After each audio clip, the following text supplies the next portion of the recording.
podcast. Thank you guys for your continued support. Thank you to the newest Patreon member. Thank you, Marissa Linderman. Appreciate you. It means more than you guys know. And we're almost at 100 episodes, so let's just keep on getting the word out there. And share the videos, like them, subscribe to the channel, tell people about it. Want to do a moment of silence for the person still suffering with intrusive thoughts or anything like that. So on the count of 3, I'll do a moment of silence. 1, 2, 3. Okay, thank you for that. And without further ado, we have a return guest today. Go ahead and reintroduce yourself and where you went and what years, briefly. I am Rogue Wilson. I think a lot of people knew me at the time as Heather. I went to SCL, so Spring Creek Lodge Academy in Montana. I was there for 3 years, beginning of 03 to almost the end of 06. Okay. And did you have anything in particular you wanted to talk about this time on the podcast? Or? I mean, I know we talked a little bit about like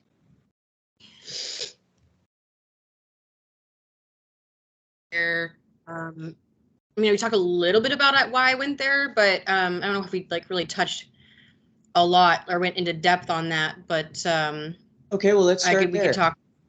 Start there. Okay. Why I went. Walk through what led up to you going there, or what was going on at home before. So, and I can't remember if I talked about this last time, but I remember I was probably about 9. I got sent to this home. I'm not sure what kind of home it was, but there was all like a wide array of people and races and ages and all that. And it was in Nevada. It was in Reno. And that was my first kind of, I guess, introduction to something like the W.W.A.S.P programs or kind of any of them. I ended up, this woman was just horribly mean to me. I barely knew how to do my own laundry. I had never done the dishes before. And she's screaming at me because I put the wrong soap into the machine and it was everywhere. And she made me clean it up. I missed home. I got stung by a scorpion. That's hence why I have a scorpion tattoo. It was just awful, an awful mess. And then I can't remember exactly why, but it was like maybe a few months and I ended up going back home.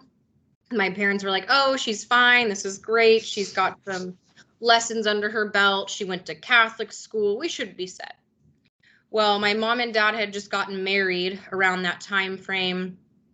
And looking back, I think I realized that my mom wanted to focus on her marriage and having us children was really hard on her.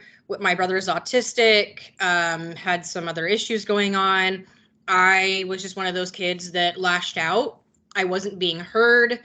I didn't run away.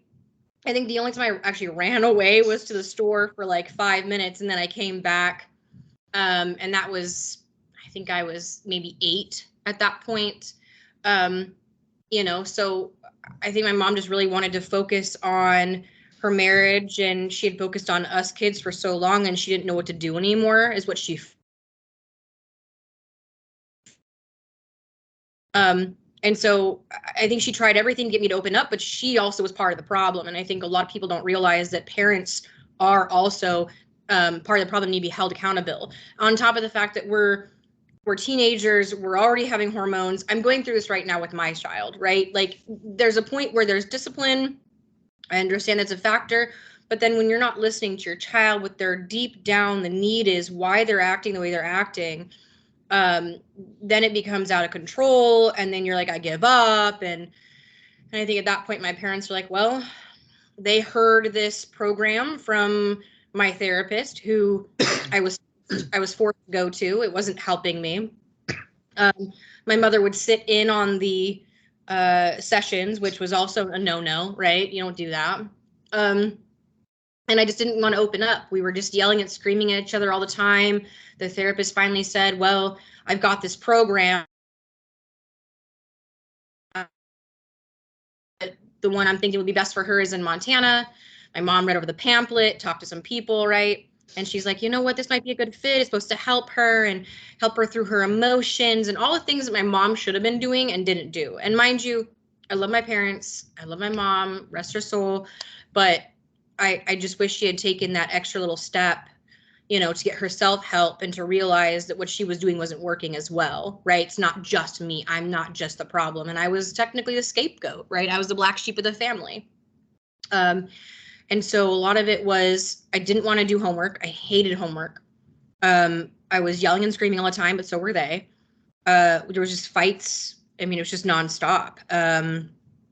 And I mean, do I like that I went there? No, but I made some really good friends. I have some good skills that I learned, right? That helped me to this day. But overall, there was a better answer.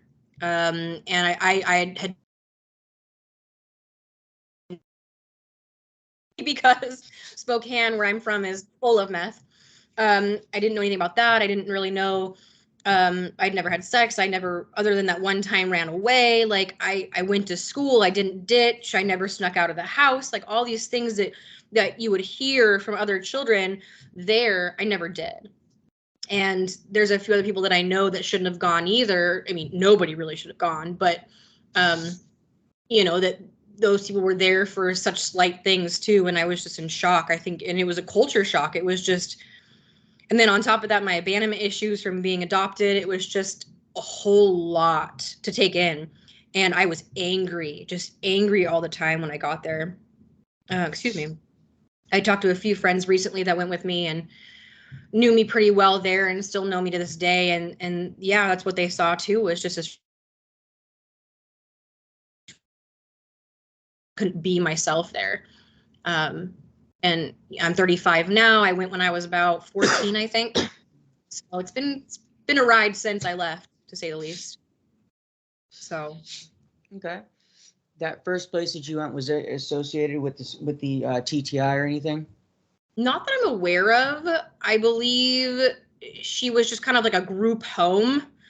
And I don't know. I never thought to ask my mom where she heard about them. But it was, like I said, in Reno. It was, she had 2 adopted kids. They had disabilities. And it was her and her husband, but her husband really wasn't involved. And then there was a Native American lady there. Let's see here. A couple other young kids. I think I was one of the youngest, though. A lot of teenagers, kids that were, you know, on drugs or trying to get off them. And so, yeah, it was, I don't think it was related to WASP, but I feel like it's still a part of the community in a way. And then I was forced to go to Catholic school, which was very strange for me. So, but yeah. Okay.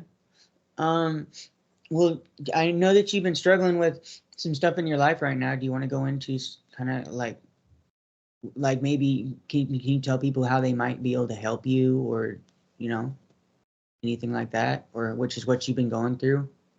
I don't know. Sometimes it might help to talk about it. If you don't want to, it's perfectly fine.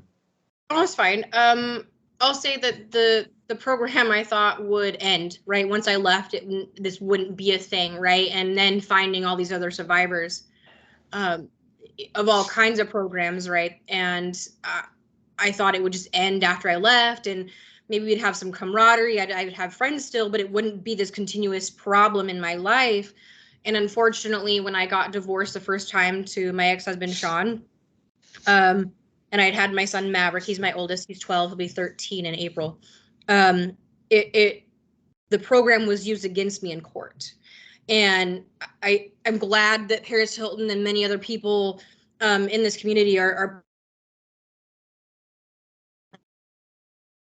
you know, and spreading the word that this is not okay. All the documentaries that are coming out, because that helps to show the court, like, hey, this was something that shouldn't be used against people, right? Like they shouldn't have been there in the first place.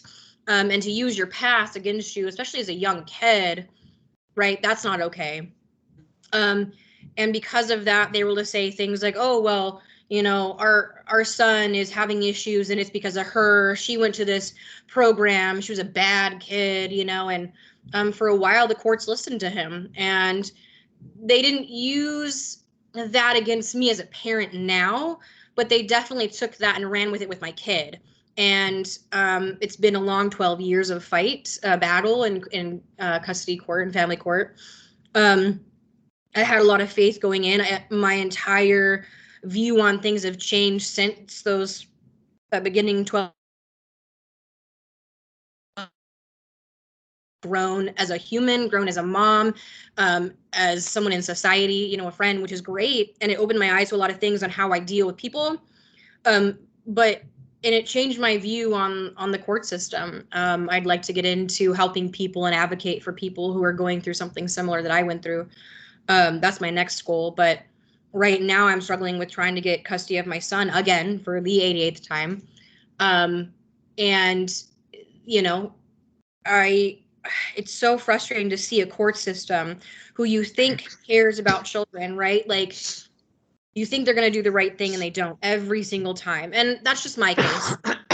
You know, other cases obviously are out there. You know, but I've heard a lot of people in my position that have gone to a program or even just are in a similar position to mine, just outside of being a program kid. And I'm just astonished that this court system is the way it is. And I know CPS is a joke now. I had a friend work for them. It's awful. And I just want to get help for my son. And the last time that I was in court was last month. And they basically said, well, this kid nothing's going to change him. Nothing's going to help him. So he might as well just stay with his dad because, you know, you're just providing the basic necessities to this child. And I thought, wow, they're just going to completely dismiss my child and act like he's not helpable, you know, and part of me is glad they're not thinking something like sending him away, right? Like, because I know that my ex would jump on that train like that, you know. And he's also Mormon, which I know that Montana at the time was run by 2 Mormons. I'm not sure if the church was involved or not, but that also scares me a little bit. He's now moved to Utah. He's been up here his entire life. He's been there for about 1.5 years, almost 2 years.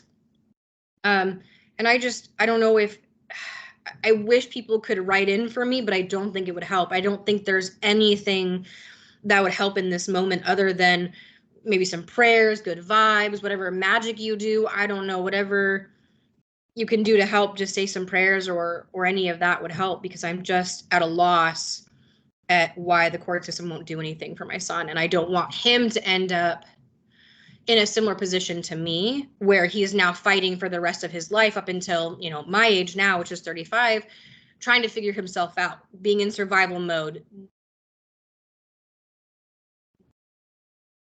emotions. You know, at the same time, I know it's his journey. I know that I can only do so much. I was given back decision making, which is nice, so that I now can call places, I can get resources for him, but I don't know Utah very well.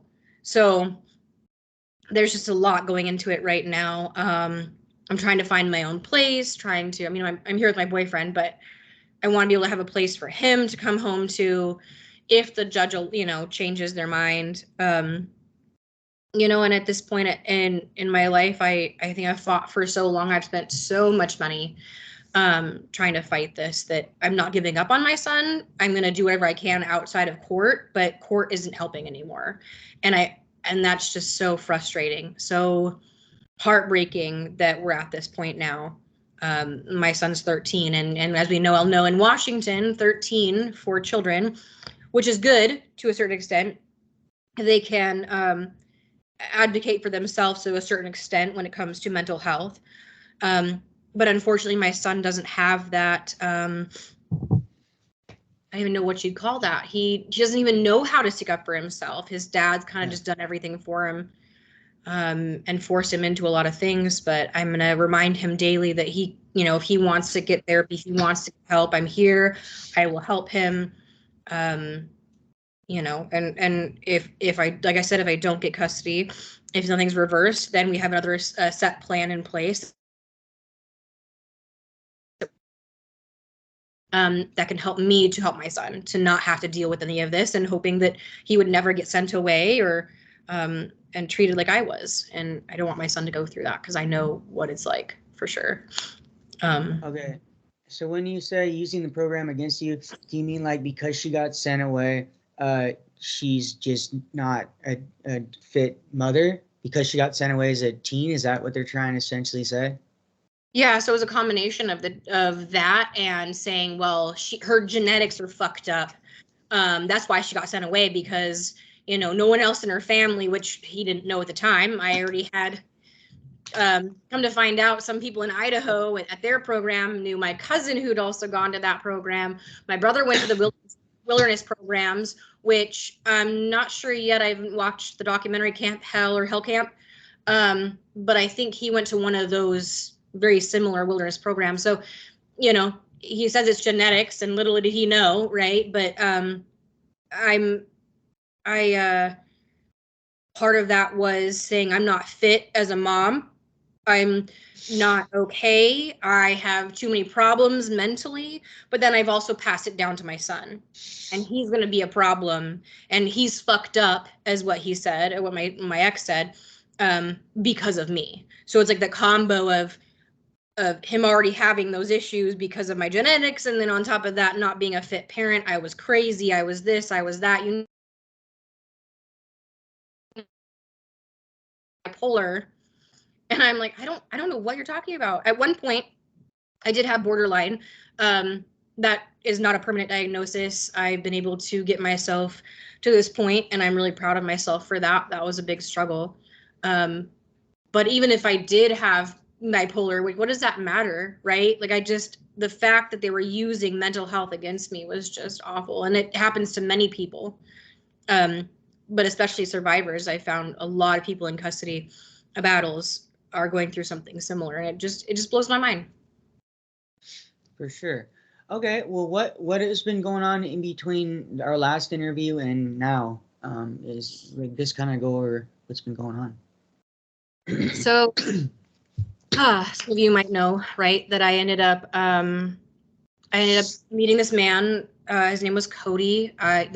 He's not a bad person, but I thought that was the one. It was just amazing. My life changed. I was just doing so well at that point. And I think I had interviewed with you either right after or around the time that I had gotten in a relationship with him.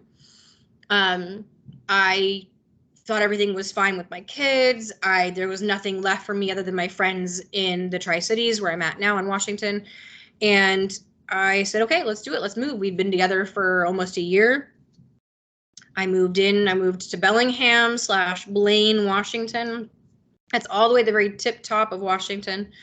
And I was loving life. I was probably the happiest I'd ever been. I thought this was it. I went to school to become a phlebotomist. I had moved all of my stuff. I purged everything out of my life, the basics and a few tchotchkes, right? Some pictures, some fun stuff. But I really got rid of most of my stuff, and I felt so good. Things were looking up for me, and I was getting custody back of my other son, because we split. We go back and forth. Thankfully, I have a good relationship with his dad.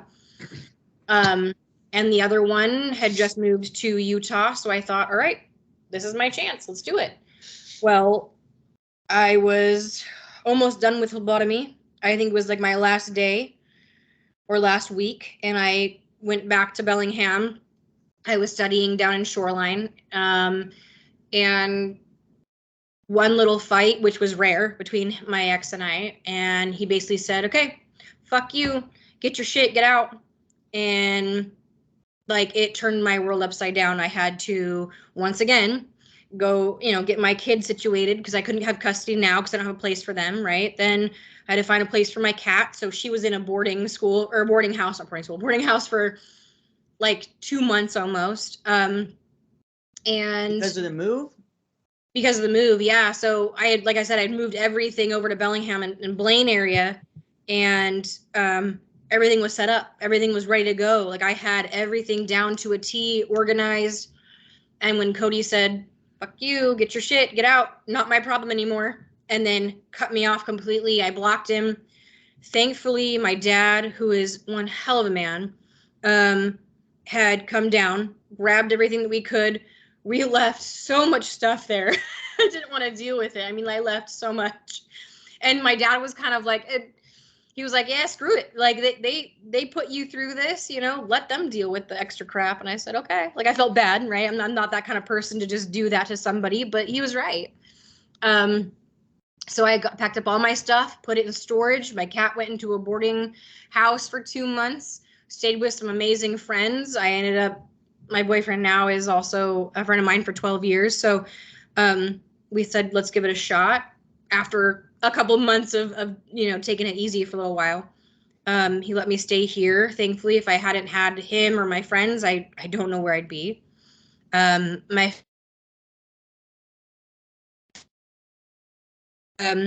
but since then, I've been trying to make my own business. I've been looking for jobs really hard, looking for my own place. I mean, just right now, the economy is just horrible. They say there's jobs available, but there's not. Like, it's just a lot going on. But at the same time, like I said, this is, aside from that, this is the happiest I've ever been in my life, right? I've gotten to this point where I let things just happen the way they're meant to happen.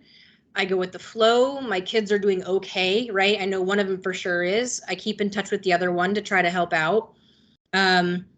You know, I've got like I said, the business up and going. I'm working on a book. I'm working on another project. You know, I'm also a psychic medium, so I've been learning how to reach out to people and make that part of my business. I don't know. There's just a lot of good things for me, and in a weird way, it sucked, right? Moving my entire life over there, thinking this is it. This is finally happening.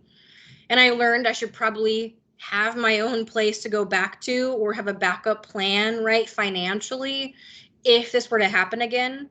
It shouldn't happen in the first place. I don't think that's fair to anybody, especially to my children. But, you know, I think if that hadn't happened, if Cody hadn't left and I hadn't said to myself, okay, you don't want me here, I'm gone, right? I'm not here to beg you. I'm not here to, you know, be at your beck and call, to whine at you, to take me back. Like if it's, you don't want me around, you want me around. And that was a turning point, another epiphany, right, in my life that I was like, okay, I'm going to be okay. So since that, at that point, right, I've just been chilling in Washington, trying to get myself financially okay again, get my kids okay, and that's what I kind of been focusing on since then. So Okay. Walk us through what you thought about prom. Oh yeah, forgot about prom for a second. Excuse me. So October, right? So I knew a little bit before this that prom was happening. A lot of my friends unfortunately couldn't make it, but I know you did. I know Amanda did, and Maggie, and just so many people, and I met some amazing friends there. So I wasn't even sure if I was going to make it, but if it hadn't, like I said, been for friends, for the survivor community, Hannah, oh my gosh, Will, Bobby, all those people, right? Katie Mack, I probably wouldn't have been able to go. And my boyfriend helped me. My family paid for the plane ticket. Like I was so excited because I felt like, even though I'm glad in a weird way I didn't go to regular high school, because God, I was not going to be popular at all. It was going to be hell for me. I slowly found myself and what I liked and disliked outside of high school, right? And I know it's hard for anybody, but especially someone like me. So I didn't get prom there. I was even dreading it, to be honest. I hated going to the dances. And so I got prom twice at Spring Creek because I'd been there so long. They were like, you know what? Yeah, you've earned it. You've been here long enough. Let's do it. So I went to both of them. It was okay. I mean, it was fun that I got the experience. I got to dress up nice, get my hair done. But to have this survivor prom with everybody around the world, we even had people from France coming. I mean, that was just phenomenal to me.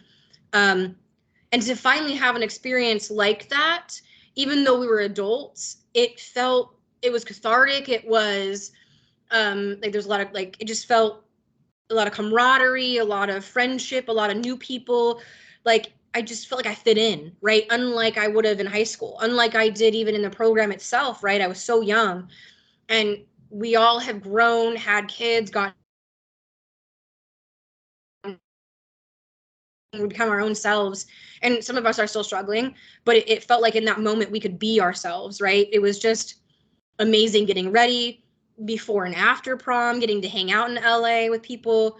I just felt like I could be my complete self with everybody. It was incredible. It was so nice. I don't know about you, but it was it felt good. It felt good to feel, in a sense, quote, normal, right? That's not even really a thing, but it felt like that to me in that moment, right? If anything was normal, it felt like I could be myself, which should be normal. So I had, at that point, I was raised, I'll just say this, I was raised Jewish for a hot minute, right? I'm Jewish by blood too. My dad ended up being Christian, so we kind of got that mix for a while. And then we stopped altogether. We kind of really didn't do much, just Christmas, maybe Easter. But I didn't feel like I fit in any religion, and I felt like, you know, Hinduism was kind of the thing that I found, meditation and just many other aspects about Hinduism, which I won't go into, but it's amazing. I loved it. And at that time frame, I was just really deciding. And so I wore a sari, which is a traditional Indian female outfit, especially for something like prom. And it was funny enough, actually, I was really concerned. I was going to be the only one there wearing this outfit, but I felt like this was me. Because it was either that or some really sexy, slinky outfit, right? That was black, right, as normal, or green, my favorite color. But then I had a lady who I just met.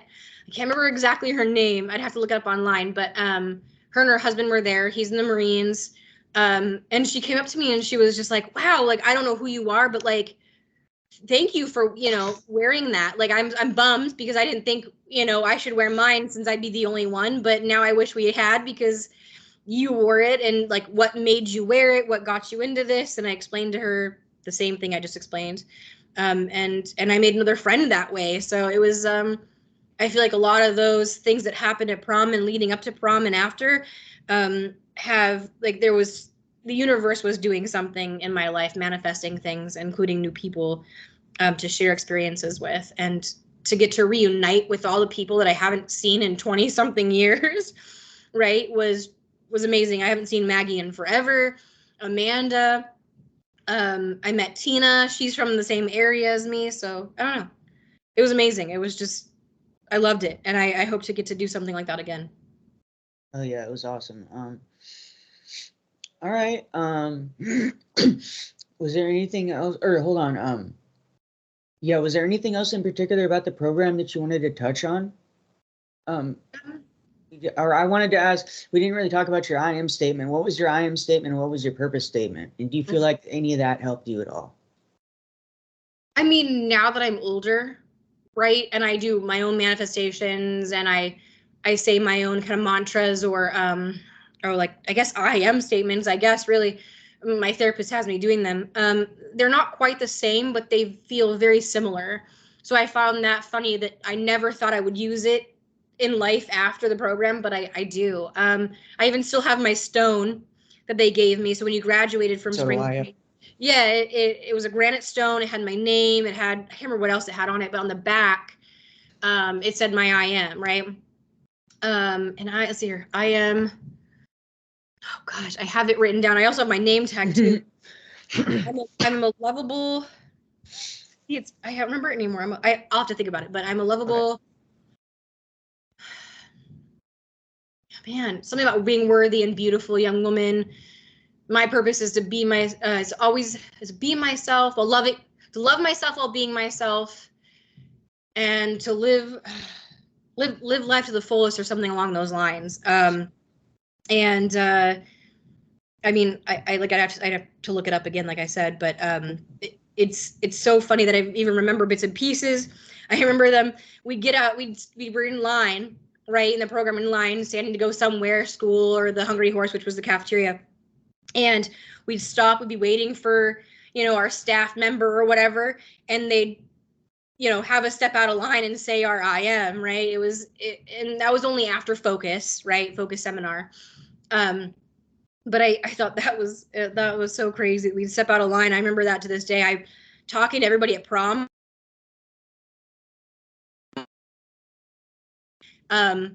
and that reminds me, if I can touch on this, is I was talking to Amanda. I won't say her last name just because I don't know how she feels about that. But we went to Spring Creek together, and she said, I have a question for you. And I was like, well, what? And she goes, in the car, do you ever feel like, or just anywhere, you have to have constant like air, even if it's cold or hot, you have to have constant air blowing in your face? And I said, yeah, I do. We were stuck in this environment for so long, right? You were in lockdown facilities, at least where we were, and we got out, into the open, but it was only for short periods of time. And so having that air on me, it was almost like I had this like a little bit of claustrophobia, or something, like that panic if I don't have an air flowing on me, right, to breathe, to feel okay. And I noticed that right now I have a fan and it's freezing outside here, but I just have to have something on me. And I thought that was crazy that I never thought about those things, but being able to talk to everybody, we have all these similarities, right? All these traumas, all these triggers from the program that I didn't even realize until after the fact. And a lot of the stuff doesn't trigger me anymore. I am concerned about watching some of these documentaries. I haven't watched them yet, but I don't know if I'm going to. I don't know if I'm dating. I want to, and I want people that have never been, like my best friend who's in, she works for the WWA.S.P wraparound program, which is in Washington. And I say program loosely here. If it hadn't been for the WWA.S.P wraparound intensive therapy program in Washington, I don't think my son would have been able to get through a lot of things that he went through. But it's I guess a program, right, that helps you and children and families work together. You don't send them away. It's all outpatient, right? You work together to help, right, and help yourself, help the kid, and you recognize a lot of things in yourself. And that was a little triggering at first, to be honest. I was like, oh no, a program, this is going to be awful. Like, I don't want my kid to go through this. And they really kind of helped me understand that it's not like I went through. And they've heard stories, people that work in these places had heard stories about the W.W.A.S.P programs, and a lot of the, religious schools that did the same thing, or a lot of religious groups, right? Yeah. And so having also that support, like my best friend who works for this place, our company, right? And then finding out a lot of other people in the program that I met, actually, that live on almost the same street that my condo is in Seattle, that they're also doing the same thing. They're in this W.W.A.S.P wraparound program, and I found that really cool. But either way, like I said, not a lot of things trigger me, but once in a while something will pop up and I'm like, wow, I didn't work through that one. So, but I've gotten to that point where I accept what happened. I'm not angry anymore. I just want them to shut down. I don't want any kid to ever go through what we went through. And it took me, let's see, from 14 till I'm 35. I mean, I'd say about 32, really. 32 is really when I was shifting everything in my life and really putting my skills, the things that I'd learned, my coping mechanisms, to use. So, but yeah, the I am statement.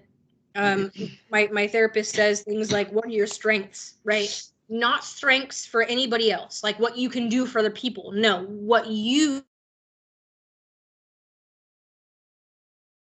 This is fuck. I have been through hell and back in my life outside of the program, and I have gotten through every single thing, whether that's God, the universe, myself, I don't know, right? But only me and myself alone have been able to push to get to this point and never give up, right? So I'd say, if anything, I was stubborn as hell, tenacious as hell in the program, and that's never going to change. And I just used it for the better now. Instead of stopping progress, instead of being angry, it's now kind of pushed me to excel. And so I'd say that's what other than the friends, that's what I took from the program. And I hated it. I don't think like I said, any kid should ever have to go through that. And seeing all these lawsuits and all these things going on, and finally things changing in Congress, like, I'm just really hopeful. I'm really hopeful that things are changing and are going to be for the better, and that we can shut all these places down. Yeah, my thing is, I just don't like how they call it camp hell. It's not a camp. It's not a summer camp. It's not a camp. Thank It's not you. camp in any way, shape, or form. No, no. You're putting camp in with a really bad fucking connotation. Oh, absolutely. Like, you're making like already like a lot of people that went through wilderness, including me, when you say camping, huge red flag. Even though I love camping, if I'm choosing to go camping, but there's a huge difference between camp, summer camp, and wilderness and the shit that we went through. So I don't like how they're saying like Camp Hell, and even saying Camp Hell, it's like, oh, it's like Hell Week. Oh, it's like so horrible because it's just like you're there for such a short time. No, idiot, you're there for fucking like months. Like you're not painting an accurate picture of what it actually is. You should literally just call it teen torture camp or something along, like call it what it is. Don't just like cherry pick and like say, oh, we got to make it sound pretty, like so we can sell it to companies. It's like, no, if you don't want it sold like as the product of what it actually is, like then don't go with that producer. I don't know. Just the title of it gets me irked. I don't know. Right, that I'm in, that we were talking about that and how it, and I think one of the other members had said something online and said, look, you all don't realize that this is not like, and I'll say some parents did it because they didn't know better, right? They were lied to, and some knew exactly what they were doing. But I'll say a lot of it was the parents' fault. A lot of it was the adults. And it was like wide array of, people, not just the children, but it was really them. They lied. They stole money. They lied to the parents. They lied to the court system. I mean, you name it, right? And and then hearing too about the transports, right, that transport you to these places that are just horrible. They handcuff you. You feel like you're going to jail. You have no idea what's going on. I'm glad I never had to go through that. But then the whole Camp Hell thing, it's like my brother went to wilderness, and I know a lot of people did. I know you did, but I know with him, it was in the middle of nowhere in Utah. This is not just a camp. This is, you're forced to live out in the middle of buttfuck nowhere. You don't have much. You have discipline. You have all these things going on. This isn't a fun thing. This is not Naked and Afraid. It's Naked and Afraid without consent. Yeah, exactly. Without consent, exactly. And I was watching this other documentary the other day. Is these children were not, I mean, you can't consent at a certain age, right? Your parents are going to do what they're going to do, right? Because you're underage. But at the same time, they didn't take into consideration at all the child's well-being, anybody's well-being in this instance. And they thought, oh, we're doing the right thing. This will help them gain skills. No, it helped us gain trauma. It helped us gain triggers and all sorts of other things we need therapy for. Like, this didn't help most people. I'm not going to speak for everybody, but for most people that I know, it didn't help. And like I said, I know my parents thought they were doing the right thing, but they still to this day don't believe that they were lied to. And people don't realize that as children, there's only so much we can do. There's only so much we can say. Yeah. And you're so scared to say something. They're like, why didn't you call the police? Why didn't you call 911? Because we were watched 24/7, and then they'd shut that down. And as an adult, the police are going to believe them over us, right? It was just awful in that aspect, right? And for this whole Camp Hell thing, like, I don't even know if it really portrays what really happened. And I know people say it does, right, to a certain extent, but I just wish, like you said, that they had said, look, the parents, right, like, let's rename this something different, right, instead of it being the teen's fault or being a camp. It's not a camp. This is not fun. This is not, I'm going to go out for a week or even a month even, and I have all this food. That happened. So yeah, I just, like I said, I wish that they would, like you said, portray these things like they really are. Say, call it what it is, right? And I was looking into, actually, I'd really love, now that I'm seeing Let Us Pray, Camp Hell, I'd really like them to do one on the W.W.A.S.P program. And I looked it up on Netflix. They basically said, and you can't just unsolicit stuff. You can't just send us ideas without having an attorney or a production company that we're already okay with. But I think that'd be really cool for one of us or somebody or all of us to get together to really showcase what it was really like. Yeah, but if we were gonna do something like that, then would want to. It would have to be, in my opinion, like a documentary format, and it could be like a movie format, I guess. But I still think if you're making a movie about what it's like to be in a boarding school, it's a movie. It's not actually like portraying what actually like, because there's only so much you can do on screen, right? You can't like actually like solitary confine, like you can't like actually do the shit that we actually went through because it's completely illegal. Mm-hmm. Yeah, but no, I think you could get close, and that's probably why you'd have to go the movie route, is because you could only get so close without pissing a lot of people off that have a lot of money. I missed what you said at the beginning because you cut off, but I agree with you. I think I understood was that you can't.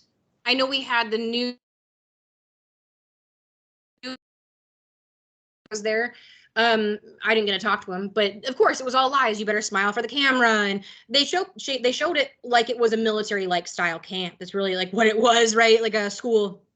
But that's not what happened behind the scenes. Like I even was told by my parents there'd be horseback riding, there'd be whitewater rafting, and the only time that I got to go and do any of that was when I went on the wilderness program that they had within Spring Creek, and it wasn't. It was like going on a vacation. I'm not gonna lie to you. And I think it was to motivate me. That's why my parents sent me, because I love those kind of things. I've ridden horses most of my life. I love out being outdoors. I'm from the Pacific Northwest. Like it was just my thing. And I think it was a way to motivate me. I'd been there for 2 years. Get your ass together, Rogue. Like, and it wasn't even what you went through wilderness wise at all. No, I went through the same one. I went through the Spring Creek Wilderness. I went through the same one. But I mean, it's just like it's definitely not a camp. You know what I mean? It's still not. Even what we went through, I know that what we went through, the Spring Creek version of it, isn't as intense as a lot of these other wilderness things, but it's essentially the same thing. They load you up with food. They make you, a person lead the group. You have to set up your own campsite. The other wilderness ones that are actually just separate entities are a lot more intense from what I've heard, but I still think that it's not a camp. You know what I mean? So I still think it applies. No, I agree. But I like, we could always, in the movie aspect, I know there's one with Mila Kunis, actually. She did a movie years ago, and I can't remember what it's called, and I know some of us know about it. But it's kind of like a mixture of like Holes the movie, but like scarier. And they try to kill the students and everything like that happens, and you get put into this, like, what for us was the Hobbit, but it's like it's almost like you're at boot camp. So it's like a mixture of boot camp hell, like if it was hell, and then Holes the movie. I mean, but it wasn't fun in any way, shape, or form. So that's really a bad, I guess, comparison. But if you look it up with Mila Kunis, she's in it, and that's the closest I felt that it showed in a movie what it felt like, the awfulness of it. And people did die. There were people that went to the, killed themselves. One of my really good friends killed herself there. People were beaten because they were gay. I mean, you name it. I mean, I even got told by one of my other friends that was there almost the same amount of time as me that he got treated horribly, got kicked, got beaten. And I just couldn't believe it. I was just in shock because the men also got treated so differently than the women. I'll say that too. And then come to find out that, a lot of these people aren't licensed. I mean, that blew my mind. How did the state not do anything about it? How did the government not say anything? How did the staff not know? How did, our parents not know some of these things were happening? Like, it's just mind boggling. So the only way, like you said, I think, to really show this is because we're not going to send kids back to do this, right? We're not going to even pretend that I would never put someone through that, even as a joke. But I think you could go to the facility. Like, part of it would be documentary. I think it'd be not fun. I think it'd be interesting to have them go to the facility, see what it looked like, show pictures, show video, because I'm sure we all have something, right, that we can show. And if we come together and do that, but like you said, I think the movie, right, this is a portrayal of what happened, but it was 10 times worse than what you're seeing now. You know, the reality is you'll never know what it's like unless you went through it. But at least for those who thankfully haven't or were thinking of sending their kids away, could really show you this is not okay, right? This is not fun. This is not camp. This is, like you said, this is not any way, shape, or form something you should ever go through or put your kids through. Yeah.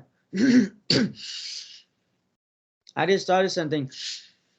Why hasn't a group of hackers just hacked into like the cameras at some of these schools and just like done a live feed of like what's going on, in like a live feed of what's actually happening there, and then stream it to like a fucking like massive audience and be like, look, this is what actually goes on in the facilities. Or send like a robot into one of these facilities that looks completely human, like a complete AI. They could completely play off like a child, like a traumatized child, and just go in there and just literally have it in the program and just gathering data. I just thought about that. Like, we should do that. We could totally do it. Somebody, I know that there's hackers in the group, so we need somebody to step up and do something like this. That'd be awesome. I mean, if we can see if a hacker can get in and see what's happening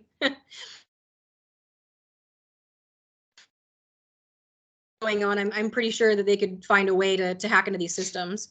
And probably unlock the doors too. They might even be able to unlock the doors and stuff like that too. It'd be mass chaos, but at least it'd be free. Yeah, if you just imagine if you just were able to just massively unlock all of the doors to all the facilities at one time, how many riots there would be? People would just go crazy. Just like go fight for your freedom.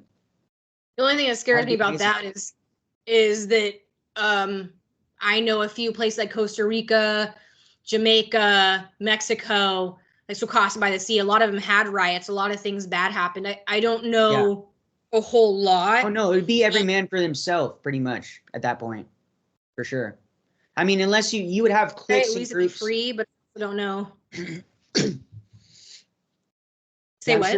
I'm sure you'd have cliques and groups, but it would pretty much be every man for himself, and it would be scary.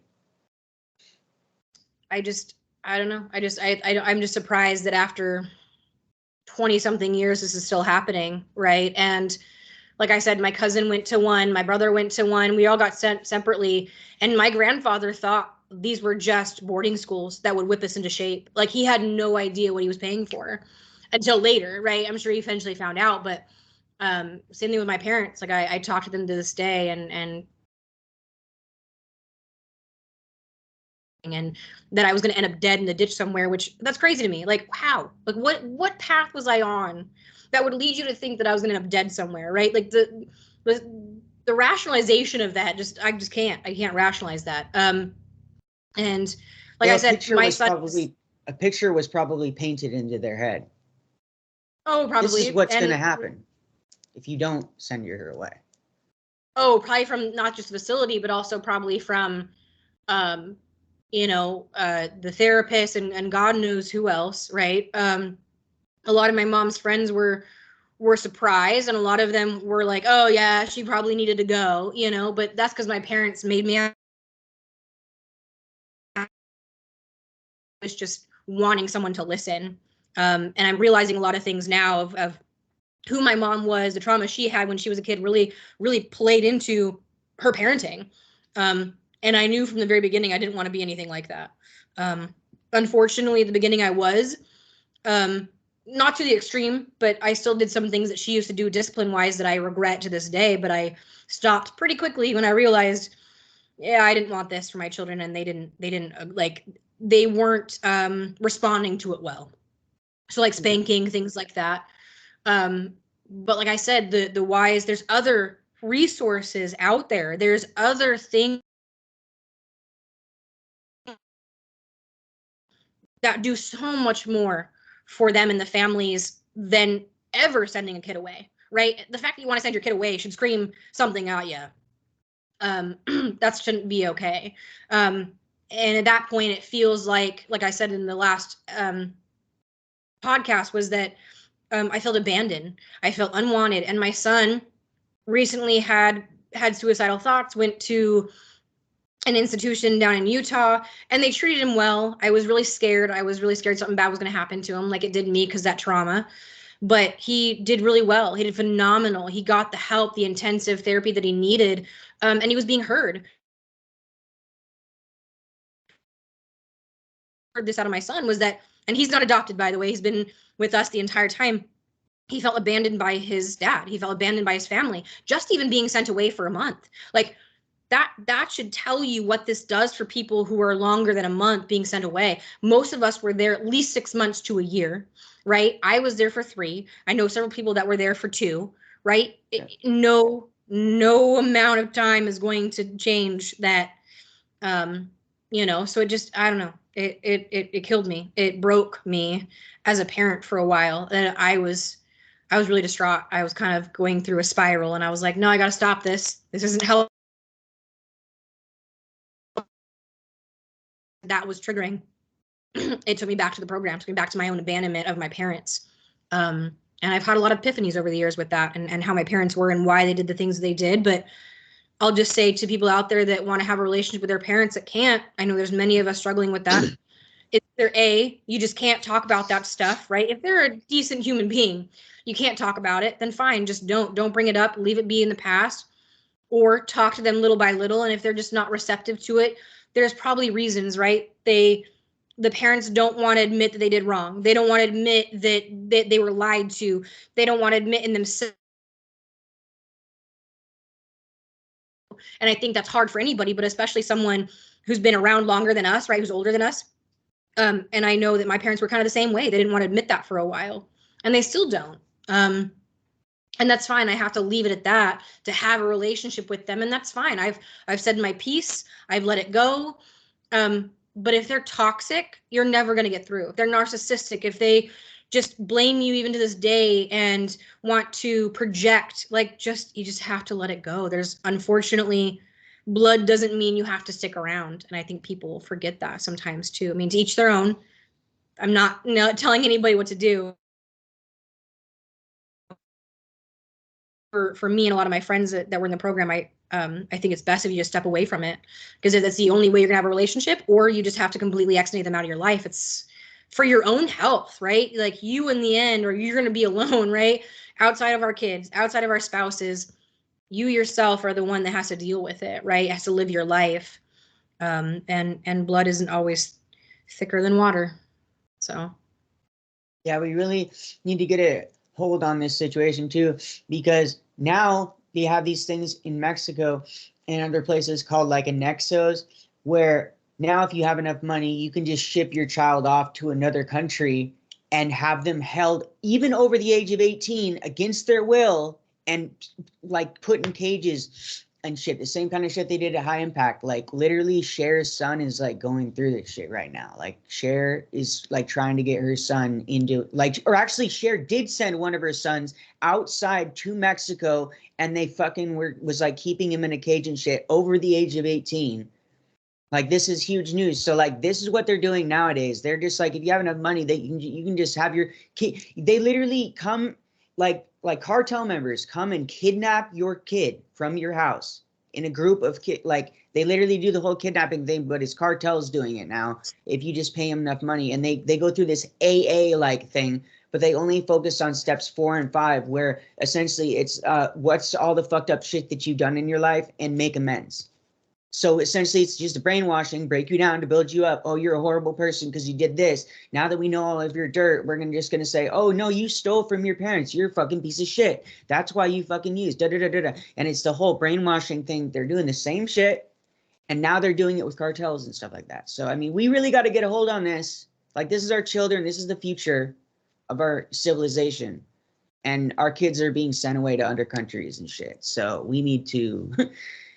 I know this probably isn't new, but I'm just like, this is a serious like call to action. We need to.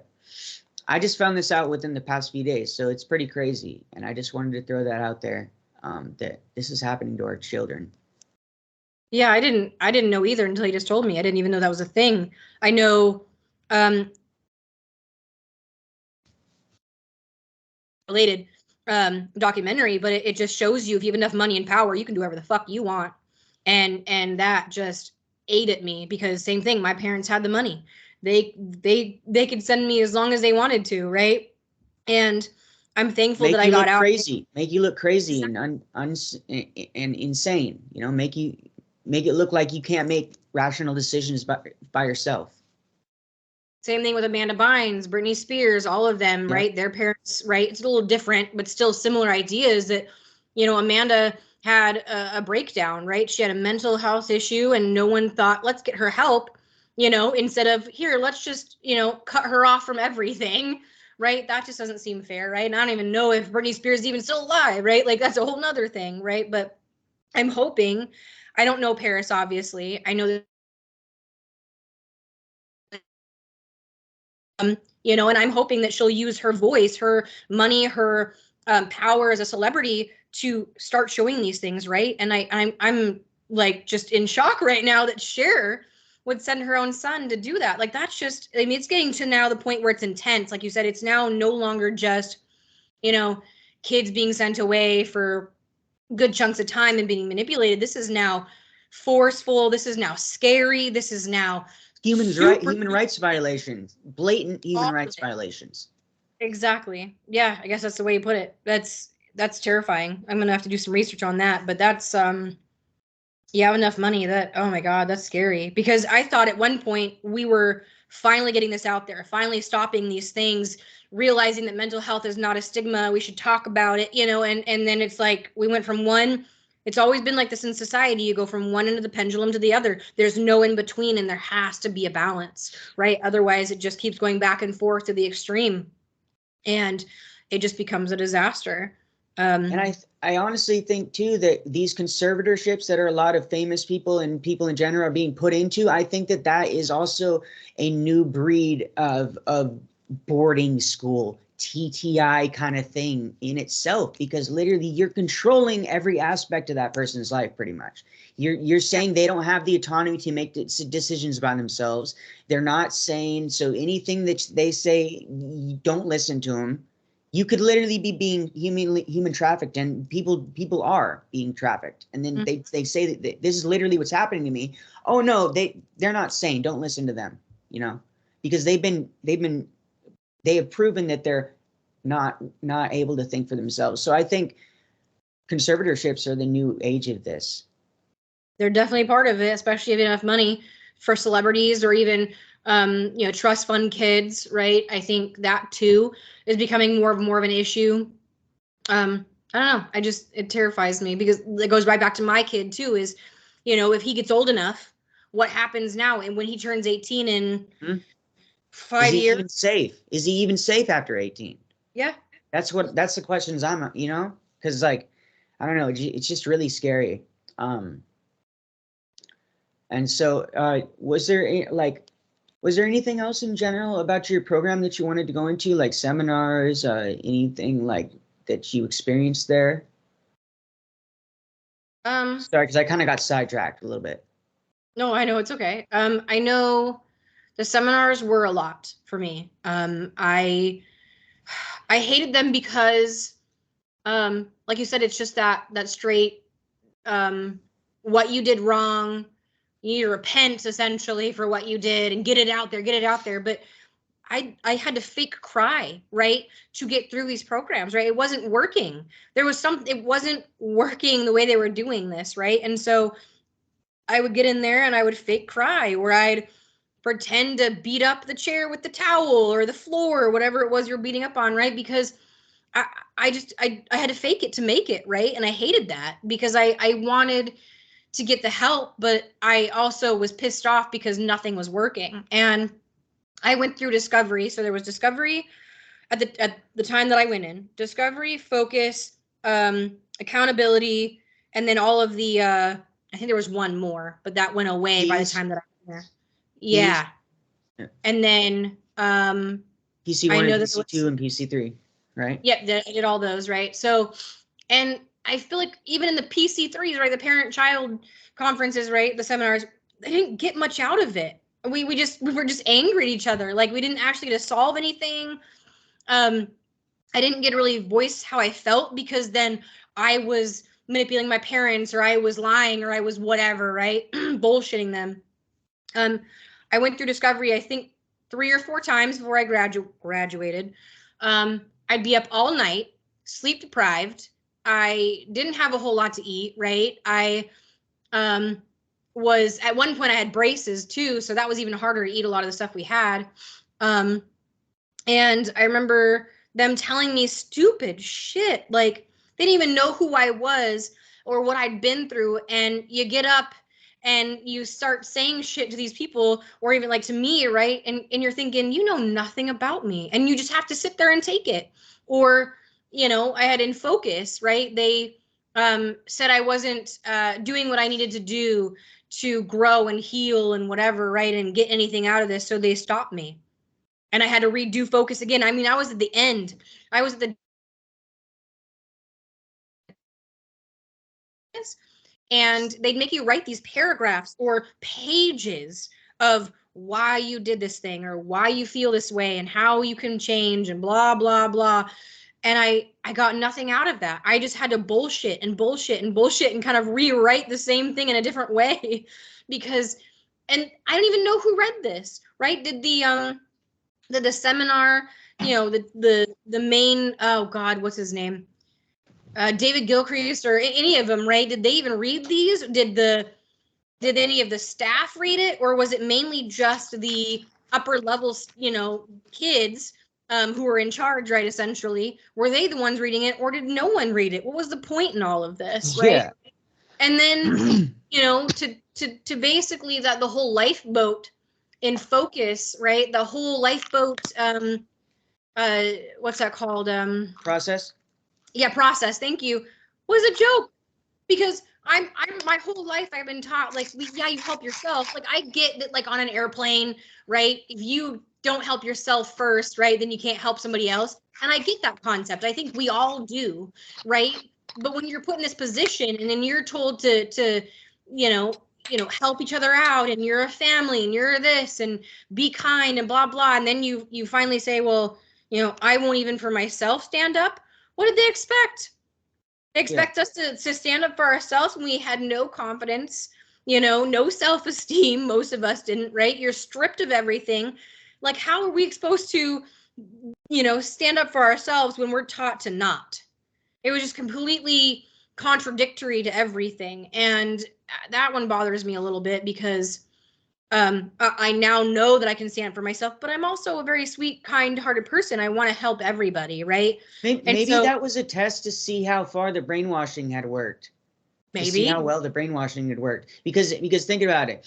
If you were able to stand up there and say like for the whole 5 minutes, like this is what I deserve, then obviously the brainwashing hasn't worked. You still have like self-autonomy. But if you can't, like I went up there and I broke down after 30 seconds, then obviously the brainwashing's worked. And they've gotten to you. Exactly. That probably was. I think it's a huge part of it. It's like and an then initiation. exactly. No, I feel like Focus was really the of like break you down a little further. And then Focus was finally like, okay, we're at that next stage. And then accountability, right? Now you're having to be accountable for shit you shouldn't even be accountable for. Yeah.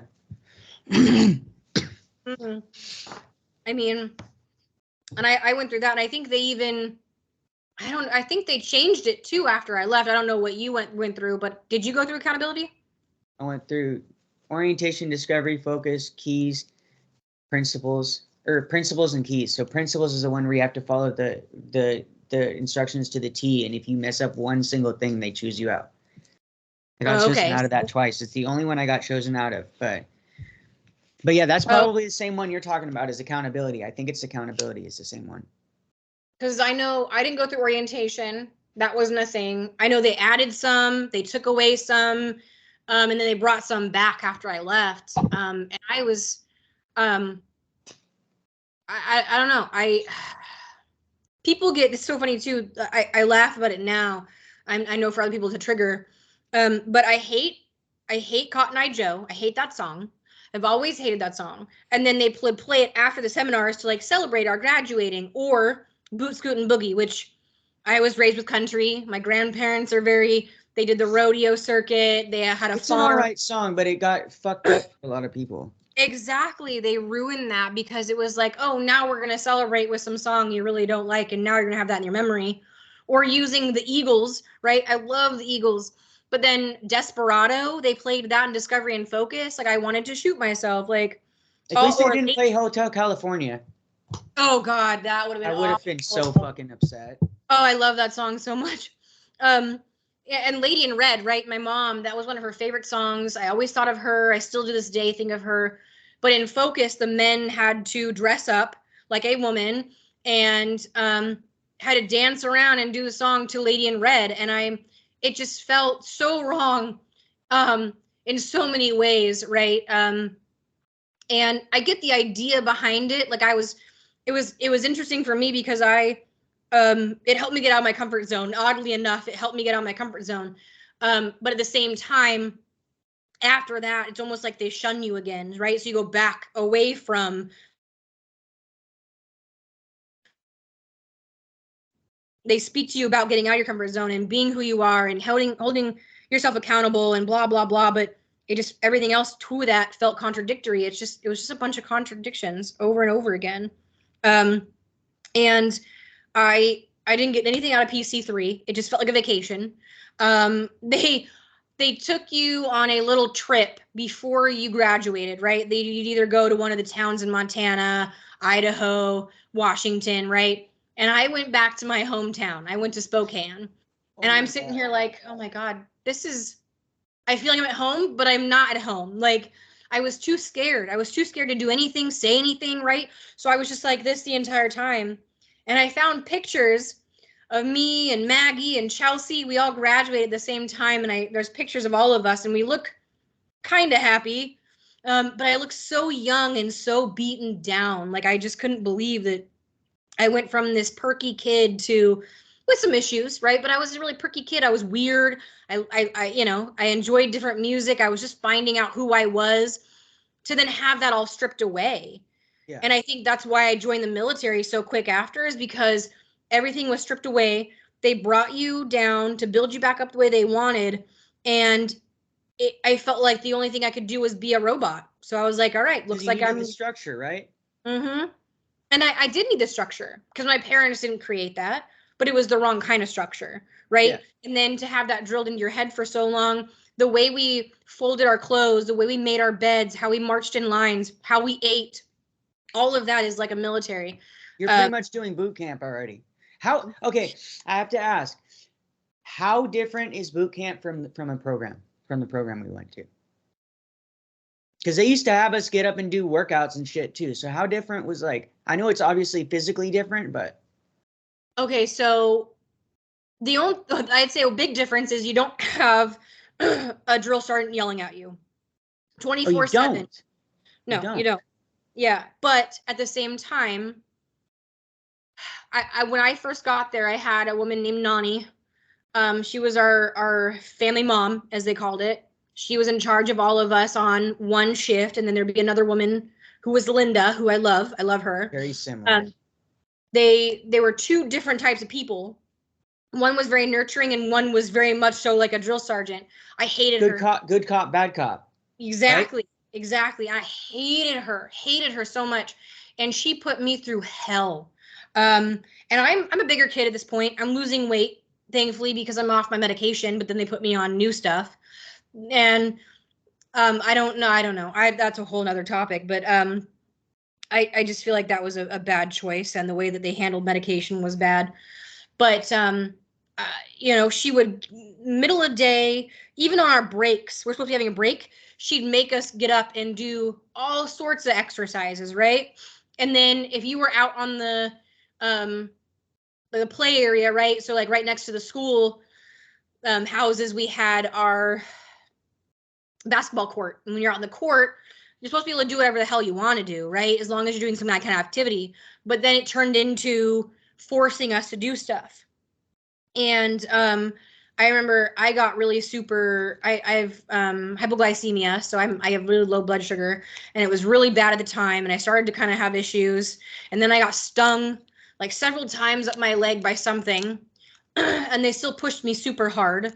I remember my friend Erin, she ended up having a similar situation where she either got stung and she had to get her EpiPen, or she also had hypoglycemia and she was also feeling icky, so they had to run get her something. It was awful. And they kept pushing you. They didn't care if you were having a mental health issue or a physical medical issue. They didn't care, right? So many of us didn't get the care we needed, even just our annual stuff, right? The basics. And I know some other women were put through hell with gynecologists. I'm glad I never had to go through with that, but I even at one point I was so desperate to go to the dentist or the orthodontist, actually, because I had these in.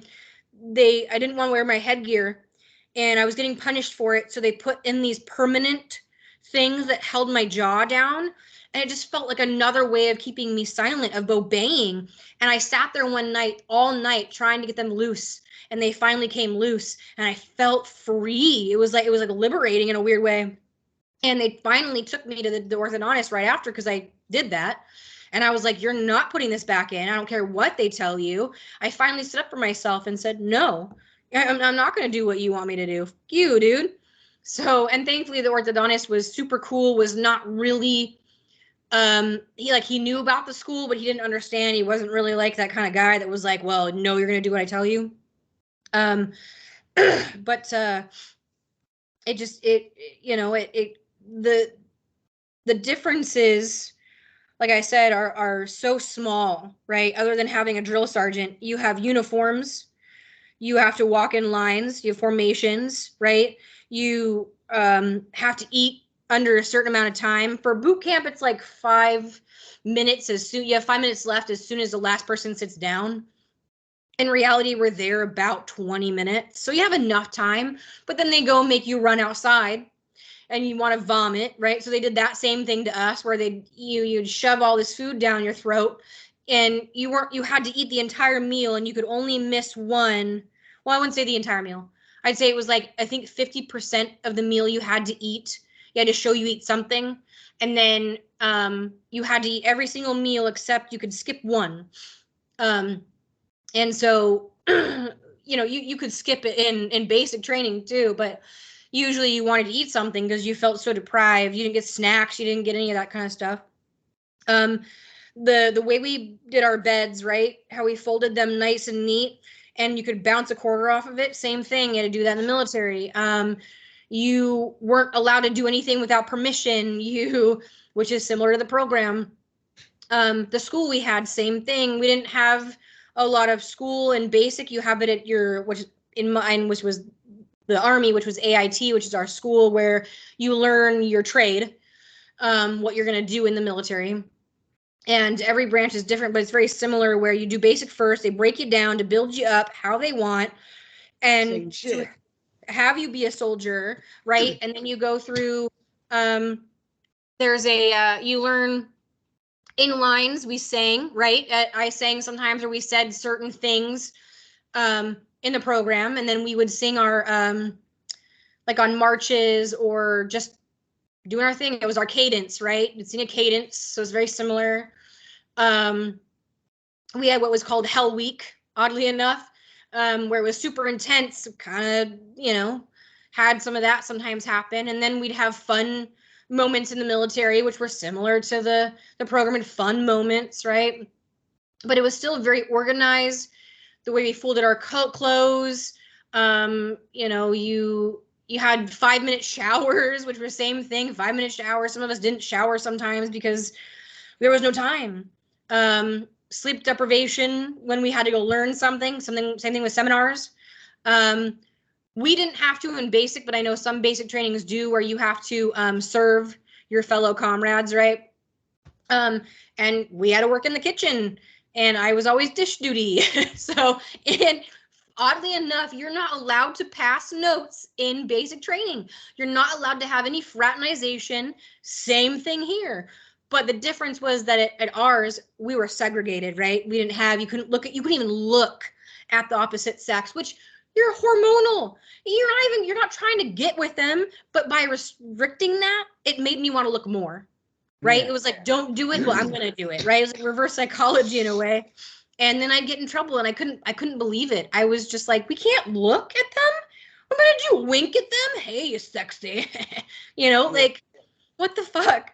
So I will say that outside of everyday life, right? I everyday part of the program when you had to go into the seminars, it was nice being able to talk to the boys, right? Because it wasn't like a sexual thing for me. It wasn't like, hey, I want to get with you. It was more, hey, we're in this shithole together. How are you doing? Building that friendship, right? Like Chris is from Washington as well. I won't say his last name, but his parents knew my parents. They went to seminars together. Like, I wanted to get to know him. Like, what if I got out of the program and I wanted to hang out with him, right? And then they say, well, you shouldn't hang out with other program kids. Well, we've only known them for a year or more. Would you expect us to be able to make friends like that with all of the after, right? So I'll say even in the military too, after basic, you still had a set of rules you had to follow when you were out in the normal world. And that's exactly what happened with the program was you had to do the same thing in the normal world once you graduated, right? We graduated basic, you graduate the program. And even for those who didn't, right, there was that expectation, right, of acting a certain way outside the program and sticking with it, right, sticking with the program. And I can't remember what it was called. Was it exit? No, graduate. There was a name for the document, in a sense, document you had to sign that basically said, I will do this, this, and this at home. I will obey. Thank you. And then you'd sign it and you had to follow it. My parents thankfully didn't make me follow it for too long, because I was too scared to fuck up. I was already scared at home to do anything like run away or have a boyfriend or any of that stuff, right? Yeah. Or do drugs. I didn't have access to that kind of stuff. I was in a rich house, right? I was in a rich family, right? I was in a really, really, really well-off family, to where I didn't have to worry about a lot of the things, right, that other kids did. I didn't have to worry about poverty or where my next meal was going to come from. I was lucky for that, but at the same time, because of that, my parents sheltered me wholeheartedly, and I wish that I had gotten to see more. Like, I had a friend that was in a gang, right, and she tried to get me into that, and I won't say the name, but I learned some things. And I was a baby, right? I didn't know shit from a shinola. And so I tried to portray myself as a badass. I tried to fit in the program because I was not like everybody else. Like, I didn't do, like I said, a lot of things that other people did. And that's not a bad thing. It's not a bad thing that, what happened with them, in a sense, like, they didn't make them a bad person. I'll put it that way. Or a bad kid or whatever. They just had a different lifestyle, different home, different traumas, different things. And I still don't understand to this day why I got sent away. I didn't, a lot of things that you would get in trouble for, I didn't. And I think that was hard for me to go through the program the way they wanted me to, because I didn't do those things. And I think that's why I set back, and I wasn't going to let them manipulate me. And I'm not saying other people weren't manipulated or they were manipulated. Everyone's experience is different, but I didn't want to work the program. I didn't want to do those things because it felt like a joke to me. I've always been a very intuitive kid from day one. I feel like I have special abilities, like, psychic stuff. And I feel like I knew the energy of the place. And I'm sure a lot of us did. We felt the energy. We felt how horrible it was, that no one should have been there, that you just felt like an outcast. You were the black sheep, and now we all had to fit in. But then if some of us we're not the same, right? How are we going to fit in? We come from all different walks of life, different areas, different states, and while I felt like I fit in some ways, I felt like I didn't fit in others, and I had to fake it. I lied about a lot of stuff the first year because I didn't know how to portray myself. I didn't know how to feel, how to act, how to, make friends, and being able to be able to talk to some of the boys during seminars felt okay. It felt normal, and I made a lot of good friends that I still am with now that are, men. It's crazy. The segregation that was crazy to me. But And I think they treated certain people differently. Like you said, there's cliques. There's always going to be cliques. So it was like high school in a way, but at the same time, it didn't feel super, super, super clicky. Like it wasn't like Mean Girls, you know, it wasn't like we all got along for the most part. But then you also had your own little groups that you hung out in and where you fit in. And they didn't like that. They didn't like that at all unless you were popular and working the program, you know? So, and I think at one point people got mad at me. It's so crazy to think when you're children, right? That, you know, you have to look back and see what it was like to be a child to understand where you were in that mindset. Because as a mom, I'm trying to do that now with my kids. And it took me a while to remember what it was like to get on that same level, to understand what are they thinking right now, because they're not thinking the same way we are. Just like you have to learn how to do a chore. You don't automatically know that the grease isn't going to come off without some scrubbing, some elbow grease, right? Yeah. Like you gotta get it off. But you know, to yell at your kid because they don't know that, like, whew. And it took you a minute because you're like, I already know this. You're like, well, why don't you know this? Because they're learning. And so as a child to be, you know, treated the way I was, right? All of us were, right? And then to get mad at us for doing certain things that was totally normal, right? It really fucked us up. It fucked me up for a long time.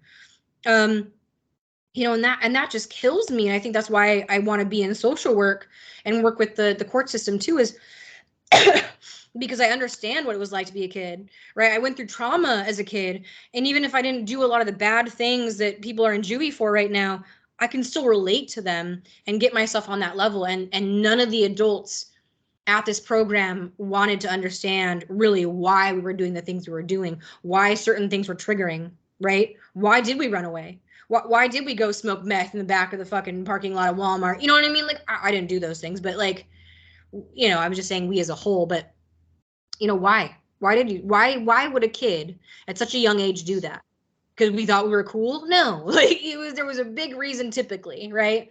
And I don't know. I think after that, if I had gotten to understand a lot of those things, the real world before being sent away, I probably never would have then turned out worse for the first, I'm gonna even say 10 years of my life after the program, right? The first 10 years after the program were shit for me, right? It was hell and back, survival mode. I'm already in it, in the program, right? Went to the military. That didn't work out for many reasons. Got married, got pregnant, like just awful things. Narcissistic abuse because we weren't taught the basics we needed to be taught. We weren't taught how to actually cope, how to be a kid, how to grow up, right? How to ask for help. I mean, just none of it. The idea behind the program, as my mom had put it to me, you know, was that you're supposed to do all those things. Like I just said, you're supposed to be able to help you cope and learn those skills and get therapy and all those things. That didn't happen. It didn't happen the way it should have. And the idea behind it is great, but the execution was just hell, was just a shit show. And I just, to treat children like that, we're so vulnerable. I don't know. I think that's the difference, I think, too, between the military is that, yeah, they break you down how you want to, but they have a very specific goal in mind. And I'm sure the program did too, but it was just for creating soldiers to kill. Do you think it's necessary? Do you think it's actually necessary to have a boot camp to create a soldier that will kill? Do you think it's actually necessary to break people down? When I say that is, I don't think... Like, I'm not saying you said that, but I'm saying, do you think in general, like, in your opinion, do you think it's even necessary to have boot camp? I will say this, that in general, we shouldn't be fighting. I don't like war. I just think it's horrible to put anybody through that, especially an 18-year-old. Yeah. But because unfortunately is a necessity right now in a fucked up way, because leaders just want to, you know, bullshit, ego, pride, power, money. And because of that, we're now forced to create that military, I will say, to build them up the way you need, because I didn't go in knowing how to shoot a gun. I didn't know, you know, I knew how to take care of myself, how to have consistency, how to have structure, but I didn't know how to shoot a gun. I was terrified to even look at one, right? I didn't know much about them other than maybe a shotgun because of my grandfather, excuse me. But it breaks you down. It makes you really conform to what they want. If you've never been in a program before or something similar, right? Or military like school, it shows you how to have that structure. It shows you how to make your bed, how to, take care of yourself, how to, rely on friends around you. You got physically fit.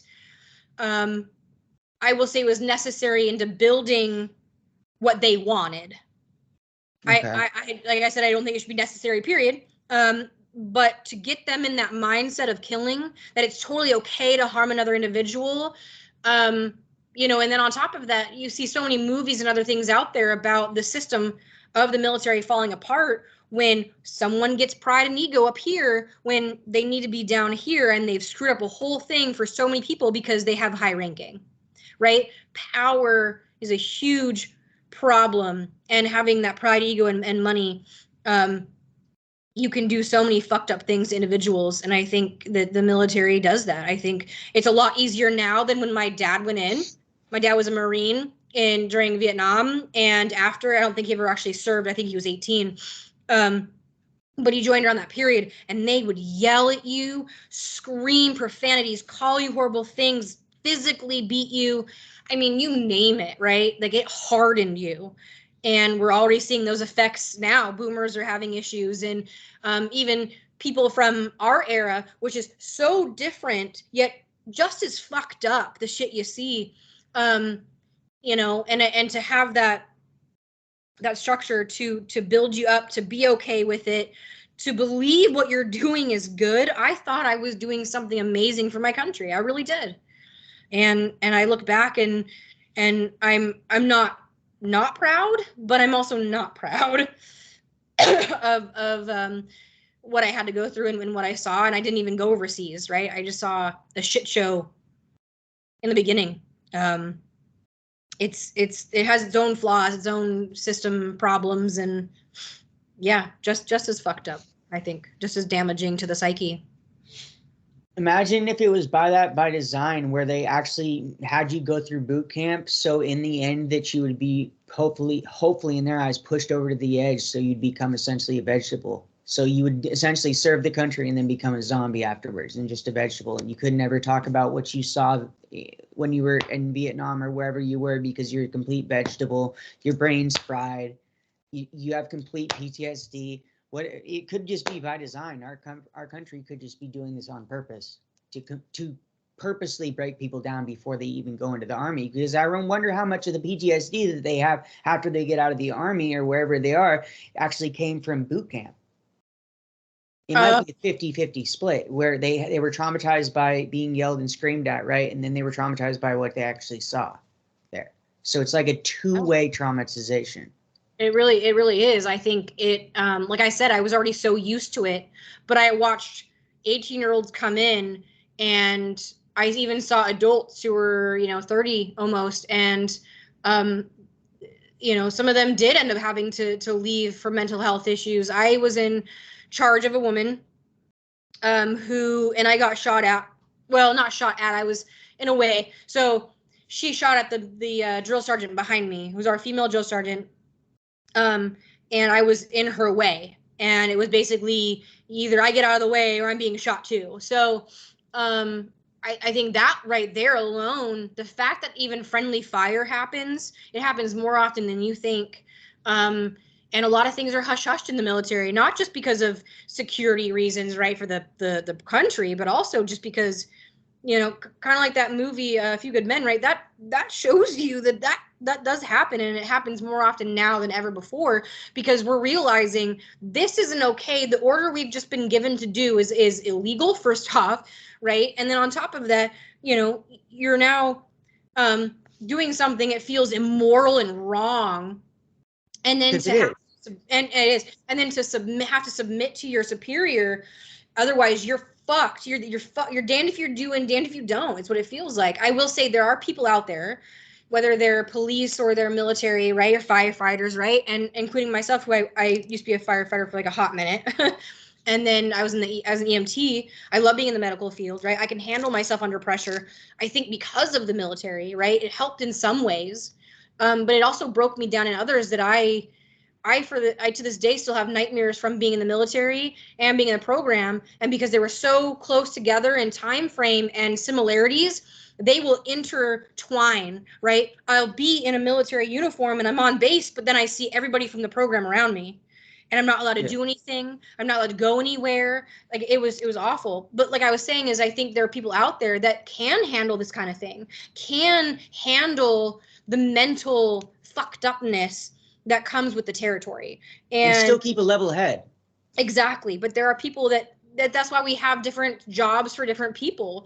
And I was just talking to my boyfriend about this. Is I'm gonna soon, when my sons turn 18, get them registered to be in the draft. That's crazy. No one should have to be forced to do that, right? Like there are enough people out there that want and can do okay in the military. I just don't think it should happen, period. But if we're gonna do it, right, like we need to have a better system of running tests on people and oh God, what's the word? Sifting through people, and because some people can't handle it, right? You think you're fine, everything's okay, and then you see your first person die in front of you.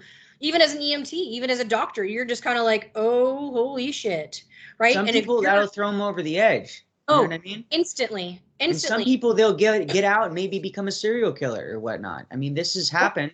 Yes. There have been people that have been in the Marines and the places and have come back from war. There have been a lot of people, actually, that have come back from war and they have so much PTSD and they end up killing people. You know? Because they and some people even have a drive to kill after they come back. It becomes normal. Normalized. It's normalized. Exactly. To kill people, right? It's a sin, right? I mean, if you want to go off religious stuff, it's a sin. So like that should show you, like, we mentally aren't capable of wrapping our heads around that, right? And I don't know.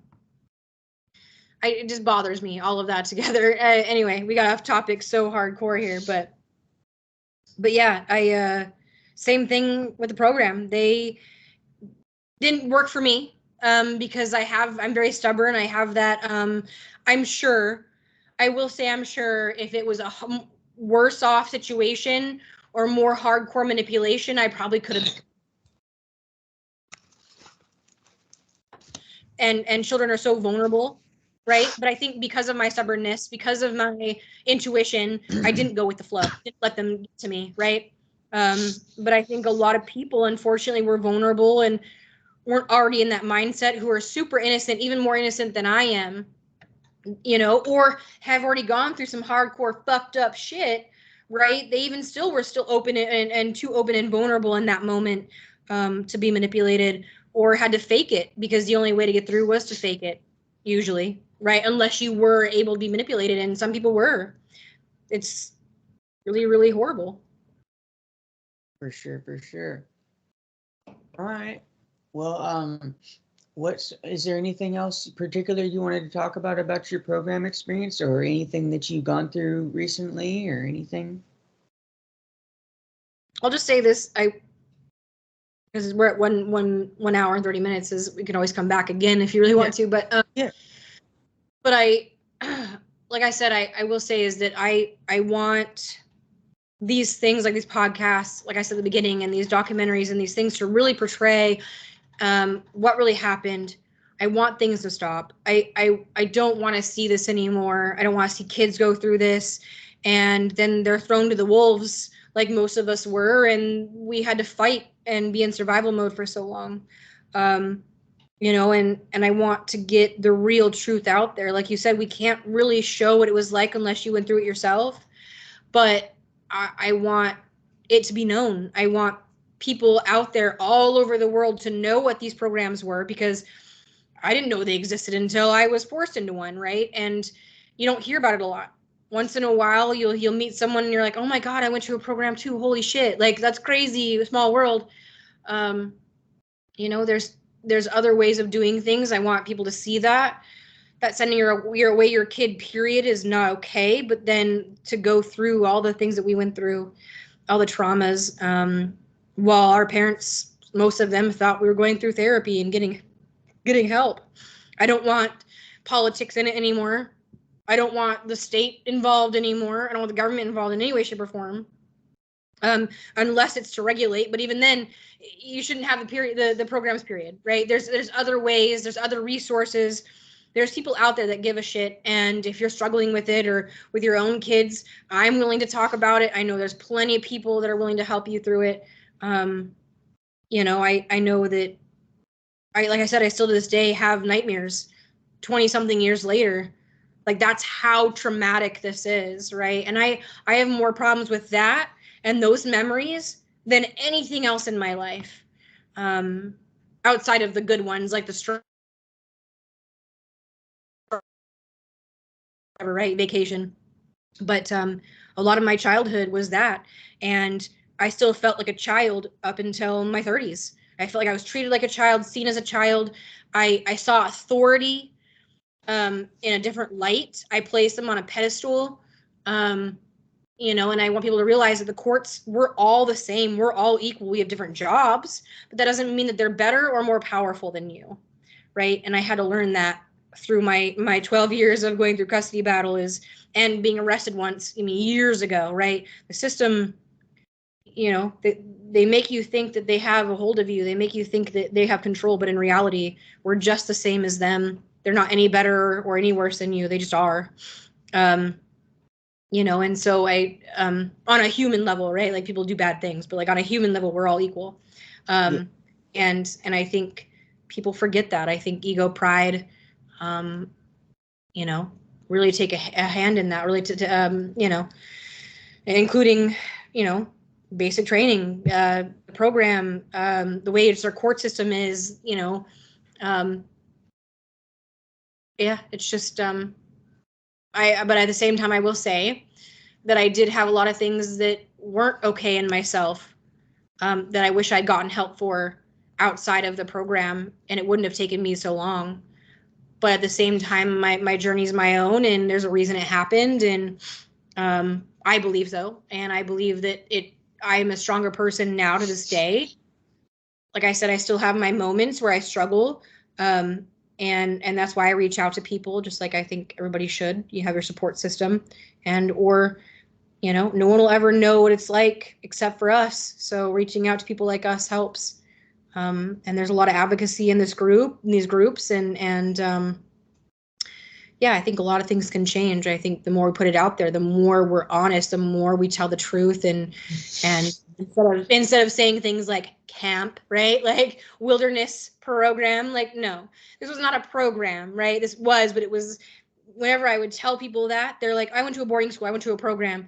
But then I had to actually sit there and say to myself, this was not a boarding school. This was not camp. This was not fun. This was behavioral modification at its worst. Yeah. And that's what I had to go through. And it's just as traumatic, and people don't realize that it's just as traumatic as regular abuse, right, in your home. And a lot of us had problems right after the program because we didn't get taught the things we need to get taught. And I ended up in some really bad positions. Like, I got arrested. I was starting to do drugs. I didn't want to do anything with my life, got pregnant, many things. And I had to work my way up. And some of us got torn down a whole lot worse than others. And I feel for those people, because I'm very lucky.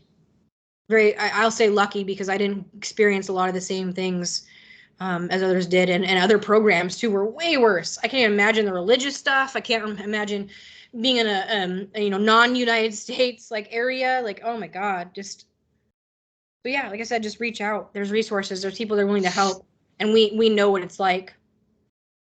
It's hard to explain to someone who's never been, like your therapist. You're like, they have a basic understanding, but like, no, they don't have any clue. And so it's kind of one of those, now I have to explain myself to them, explain why I'm fucked up, why all these things happen. And with the help of other survivors, I think we can really get our voice out there and make a difference in this world for everybody, but mainly our kids. Hell yeah. Amen to that. Well, thank you so much for coming on the show again. And if you ever want to do part 3, just let me know. Just like make notes about what you want to talk about. And yeah, we can make it happen. So thank you guys so much for watching so far in the video. I have some cool things in the works. I'm actually working on compiling, since YouTube now puts into chapters and like annotates what I'm talking about automatically. I'm actually I'm working on somehow putting that into a system so we can have some pie charts about what happens at what schools, who goes to these schools, how many people are in these schools, so we can start compiling some data, because we have almost 100 episodes now.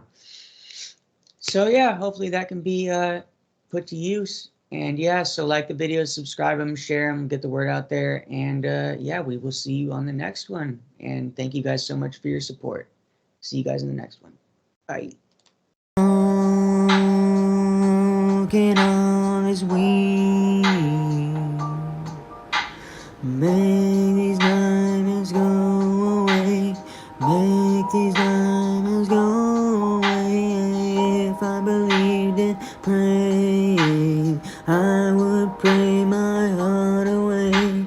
Went through so much drama, just trying to outlive my pain. This last run it told me, had me feel like I'm going insane. I just wanna be okay, but this world is evil.